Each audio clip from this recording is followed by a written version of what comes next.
Hello friend, welcome back to my YouTube channel. आज के इस वीडियो में बात करने वाले हैं, अगर आप अपने मोबाइल पर कॉइन स्विच ऐप यूज करते हैं और आपका कॉइन स्विच ऐप चालू नहीं हो रहा है, तो आप अपने कॉइन स्विच ऐप की चालू होने की प्रॉब्लम को कैसे सॉल्व करेंगे, कैसे फिक्स करेंगे, आज के इस वीडियो में आपको यही बताने वाला हूँ।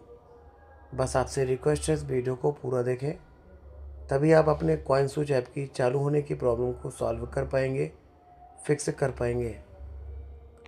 कॉइन स्विच ऐप की चालू होने की प्रॉब्लम को सॉल्व करने का सबसे आसान तरीका है, मोबाइल के गूगल प्ले स्टोर पर जाएंगे, सर्च बार में जाएंगे और टाइप करेंगे कॉइन स्विच, और ये रहा कॉइन स्विच ऐप का ऑफिशियल ऐप।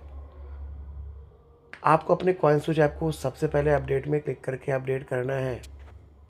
अपडेट करने से बहुत सारे लेटेस्ट फीचर और बहुत सारे एरर सॉल्व हो जाते हैं। अपडेट कंप्लीट होने के बाद अपने फ़ोन को रिस्टार्ट करेंगे और आपके कॉइन स्विच ऐप की सभी प्रॉब्लम सॉल्व हो जाएंगी।